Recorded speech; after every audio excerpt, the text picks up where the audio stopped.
وأنيبوا إلى ربكم وأسلموا له من قبل أن يأتيكم العذاب ثم لا تنصرون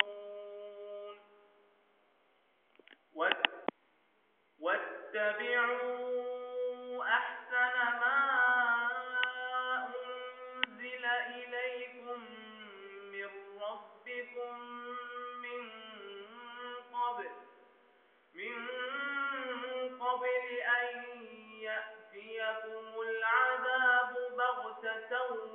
وأنتم لا تشعرون أن تقول نفس يا حسرة على ما فرطت في جنب الله وإن كنت لمن الساخرين أو تقول لو أن الله هداني لكنت من المتقين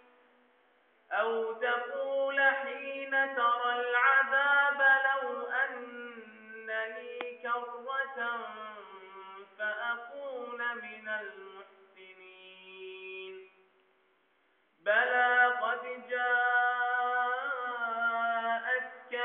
آياتي فكذبت بها واستكبرت وكنت من الكافرين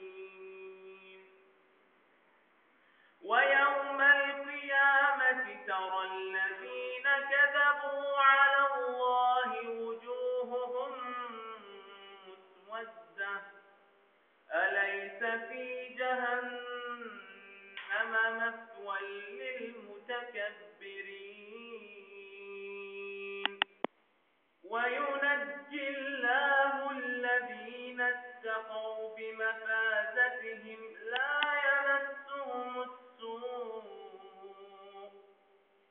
لا يمسهم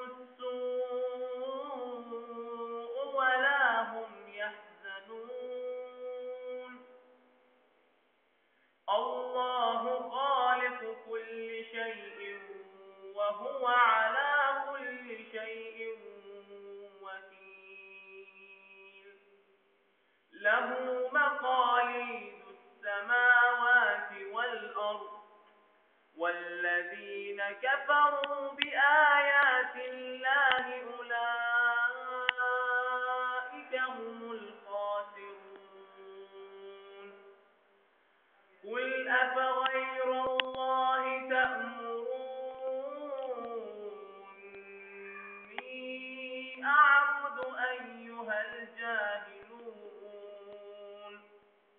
ولقد أوحي إليك وإلى الذين من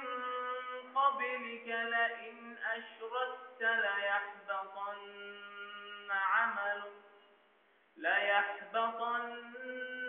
عملك ولتكونن من الخاسرين بل الله فاعبد وكن من الشاكرين وما قدروا الله حق قدره والأرض جميعا قبضته يوم القيامة والسماوات مطويات بيمينه سبحانه وتعالى عما يشركون ونفخ في الصور فصعق من في السماوات ومن في الأرض إلا من شاء الله ثم نفخ فيه أخرى فإذا هم قيام ينظرون وأشرقت الأرض بنور ربها ووضع الكتاب ووضع الكتاب وجيء بالنبيين والشهداء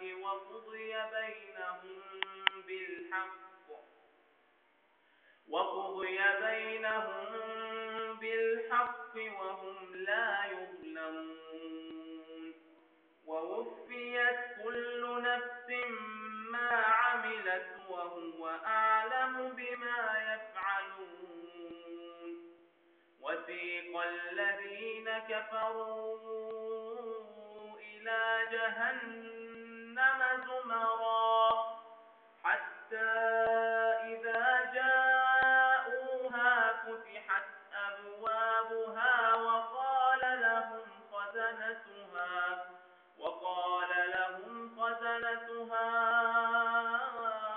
ألم يأتكم رسل منكم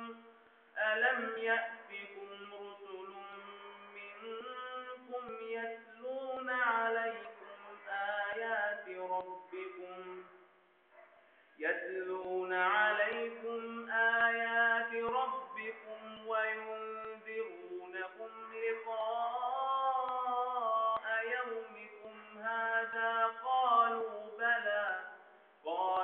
بلى ولكن حقت كلمة العذاب على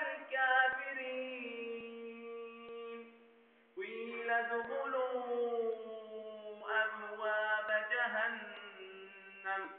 قيل ادخلوا أبواب جهنم خالدين فيها